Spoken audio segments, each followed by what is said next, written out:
এবার এক ফ্রেমে দেখা মিলল বলিউড অভিনেত্রী কাঙ্গনা রানাওয়াত ও বঙ্গবন্ধুর বেশে ভাইরাল হওয়া অভিনেতা ঋষি কৌশিকের। ইন্দিরা গান্ধীর বায়োপিক ইমার্জেন্সির শুটিংয়ের সময়ের কিছু ছবি নিজের সামাজিক মাধ্যমে শেয়ার করেছেন অভিনেতা, যা নিয়ে চলছে আলোচনা সমালোচনা। বিস্তারিত শাহিদা আহমদ জান্নাতীর ডেস্ক রিপোর্টে।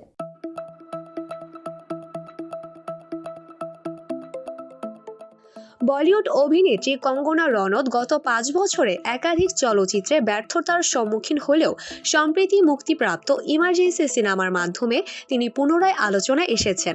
সিনেমাটি ভারতের প্রয়াত প্রধানমন্ত্রী ইন্দিরা গান্ধীর জীবনী ভিত্তিক, যেখানে কঙ্গনা ইন্দিরার ভূমিকায় অভিনয়ের পাশাপাশি পরিচালনাও করেছেন। এটি তার পরিচালনায় প্রথম চলচ্চিত্র। ইমার্জেন্সির প্রচারকালে বিভিন্ন দিক উন্মোচিত হলেও বঙ্গবন্ধু শেখ মুজিবুর রহমানের চরিত্রের উপস্থিতি সম্পর্কে কিছু জানা যায়নি।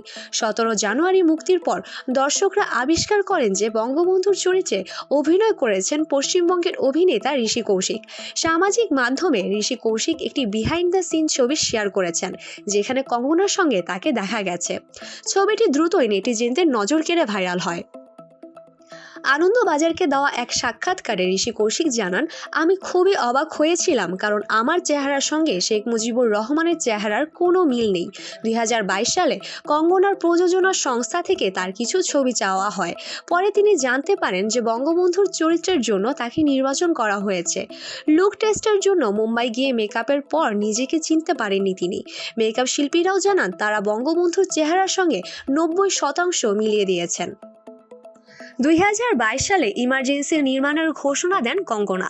2024 সালের শুরুর দিকে শুটিং সম্পন্ন হয়।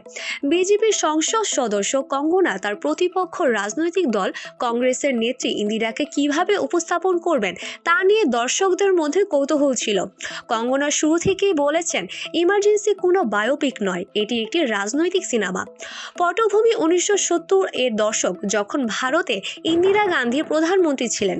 সিনেমায় সেই সময় রাজনৈতিক আবহ তুলে ধরার চেষ্টা করা হয়েছে। ইমার্জেন্সিতে কঙ্গনা ছাড়াও অনুপম খের, মহিমা চৌধুরী, মিলিন্দ সোমান, সতীশ কৌশিক প্রমুখ অভিনয় করেছেন। সিনেমাটি মুক্তির পর মিশ্র প্রতিক্রিয়া পেয়েছে। কঙ্গনার ইন্দিরা চরিত্রের চেহারার প্রশংসা করা হলেও সমালোচকরা চিত্রনাট্যের দুর্বলতা ও ইতিহাসের উপস্থাপন নিয়ে প্রশ্ন তুলেছেন। তবে কঙ্গনার অভিনয় ও পরিচালনার প্রচেষ্টা প্রশংসিত হয়েছে। ঋষি কৌশিকের বঙ্গবন্ধু চরিত্রে অভিনয় বাংলাদেশি দর্শকদের মধ্যে বিশেষ আগ্রহ সৃষ্টি করেছে। সামাজিক মাধ্যমে তার লুক ও অভিনয় নিয়ে আলোচনা চলছে। ঋষি কৌশিক পশ্চিমবঙ্গের টেলিভিশন ও চলচ্চিত্র জগতের পরিচিত মুখ। ইমার্জেন্সিতে তার অভিনয় ক্যারিয়ারে নতুন মাত্রা যোগ করেছে। ইমার্জেন্সি সিনেমাটি বর্তমানে প্রেক্ষাগৃহে প্রদর্শিত হচ্ছে। ইতিহাস ও রাজনীতিতে আগ্রহী দর্শকদের জন্য এটি একটি গুরুত্বপূর্ণ চলচ্চিত্র। কঙ্গনা রনৌতের পরিচালনার প্রথম প্রচেষ্টা হিসেবে ইমার্জেন্সি বলিউডে একটি উল্লেখযোগ্য সংযোজন।